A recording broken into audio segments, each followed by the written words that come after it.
قبلہ مفتی صاحب یہ ارشاد فرمائیے کہ پیر کے لیے علم اور واعظ و نصیحت یہ کتنا ضروری ہے، کیونکہ یہ بڑا بنیادی سوال ہے۔ اللہ اکبر۔ دیکھیے حضرت حافظ صاحب، کچھ باتیں ہوتی ہیں جو لاجیکلی سمجھنی چاہیے بندے کو نا، اس کو عقلی دلیل بھی آپ کہہ سکتے ہیں، عقل اور نقل جو لکھا ہوا عقل، جو عقل تسلیم۔ دیکھیں پیر جو ہوتا ہے نا جی، اگر اس کا لفظی معنی دیکھیں، بزرگ ہے، مطلب یہ پیروی سے بھی بنا ہے۔ ادھر بھی توجہ فرمائیں سر، بہت اچھے۔ تو ہم نے کرنی اس کی پیروی، تو وہ کس کی پیروی کروائے گا؟ خواہشات نفس کی تو کروا نہیں سکتا، وہ تو پھر شیطان ٹھہرا جی۔ اب پیروی اس نے کروانی ہے نبی پاک صلی اللہ علیہ وآلہ وسلم کی، ایسے ہی نا جی۔ تو اب جب اس کے پاس علم ہی نہیں ہے، وہ خود نہیں کرے گا تو تمہیں کیا کروائے گا؟ علم ضروری ٹھہرا نا پیر کے لیے۔ بہت اچھے، اچھا پہلی بات۔ اچھا دوسری بات یہ ہے، جو رہنما اور رہبر ہوتا ہے نا جی، وہ جاہل ہوتا ہی نہیں ہے۔ واہ واہ۔ سیدی اعلیٰ حضرت صاحب رحمۃ اللہ تعالی علیہ آپ سے جب پوچھا گیا کہ جاہل ولی ہوتا ہے، فرمایا متخذ اللہ ولیا جاہلا۔ یہ طے شدہ اصول ہے، تمام علماء ائمہ محدثین نے لکھا کہ جو جاہل ہوتا ہے وہ کبھی ولی ہو سکتا نہیں، عالم ہوگا تو ولی ہوگا۔ اور یہاں یہ بات بھی سن لیجئے، بسا اوقات کئی ہوتے ہیں جو ولی ہوتے ہیں لیکن بظاہر انہوں نے علم نہیں حاصل کیا، تو ان کو علم لدنی حاصل ہو جاتا ہے، ان کو امی ولی کہا جاتا ہے۔ کیا کہنے، جیسے نبی پاک صلی اللہ علیہ وسلم کی سیرت کے مطابق آپ کے طریق پر وہ ہوتے ہیں۔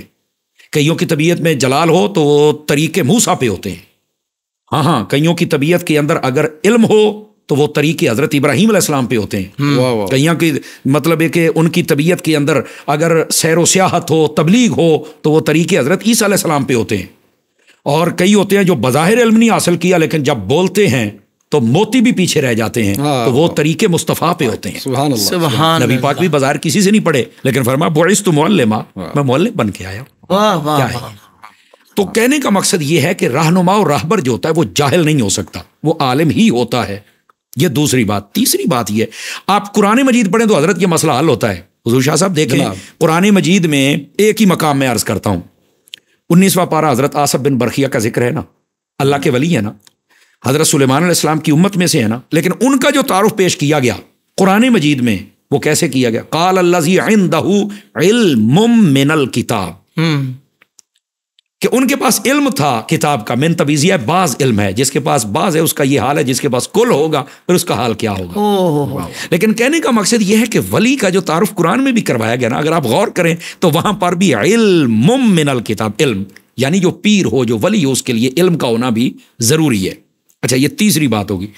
اگر آپ تھوڑا چوتھی بات پر غور فرمائیں تو وہ یہ ہے، حضور سیدی و سیدنا غوث اعظم رضی اللہ عنہ، آپ نے جب علوم و فنون ان پر دسترس حاصل کر لی تو نبی پاک صلی اللہ علیہ وسلم خواب میں تشریف لائے تو فرمایا بعض و نصیحت فرمائیں۔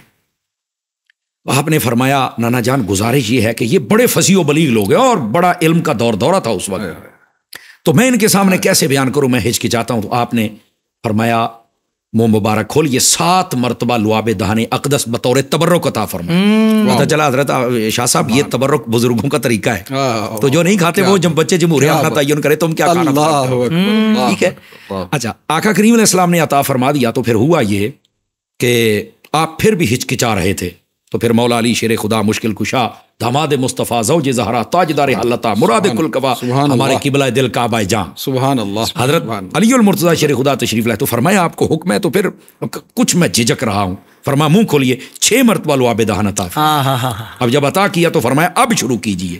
تو حضور غوث اعظم رضی اللہ تعالیٰ ساری زندگی علم بھی حاصل کیا، لمبی چوڑی تفصیل میں آپ کو بتا چکا، اور اس کے بعد آقا کریم علیہ السلام نے خود لعاب دہن اقدس عطا فرمایا 7 مرتبہ، اور حضرت مولا مرتضیٰ نے 6 مرتبہ عطا فرمایا تاکہ شروعات و ابتدا ہو سکے، اور یہ بات انہیں پسند تھی تبھی تو کہہ رہے ہیں کہ آپ تربیت بھی فرمائیں۔ اور یہیں پر میں لگے ہاتھوں ایک بات اور بھی عرض کر دوں، جو پیر کی 4 شرائط سیدی اعلیٰ صاحب رحمۃ اللہ نے لکھی ہیں ان میں سے پہلی شرط فرمایا صحیح العقیدہ سنی ہونا چاہیے، دوسری شرط فرمایا با عمل ہونا چاہیے۔ میں عامل بھی کہہ سکتا تھا لیکن جب عامل کا لفظ آتا ہے تو وہ تویز گنڈے اور جادو کی طرف ذہن چلا جاتا ہے، حالانکہ عامل علم پر عمل کرنے والے کو بھی کہتے ہیں نا جی، لیکن ہمارے یہاں یہ تو پہلی شرط صحیح العقیدہ سنی، دوسرا با عمل، لوگوں کے سامنے فسق میں مبتلا نہ ہو، اس کی خلوت کے ہم ذمہ دار نہیں ہے، خلوت جانے اس کے مالک جانے، جلوت ٹھیک ہونی چاہیے اس کی۔ اچھا تیسری بات فرمایا وہ عالم بھی ہو، ٹھیک ہے. اور چوتھی شرط فرمایا اس کا سلسلہ متصل ہو.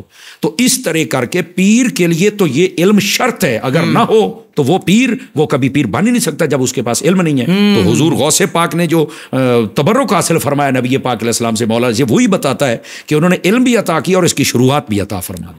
سوشل میڈیا پر اسلام کی صحیح تعلیمات جاننے کے لیے ابھی حافظ سائر قادری کا نیا YouTube channel Islamic digital studio subscribe کر لیں, اور ہاں نوٹیفیکیشن بیل آئیکن کو بھی پریس کر لیں تاکہ ہماری نئی ویڈیوز آپ تک بر وقت پہنچ سکے.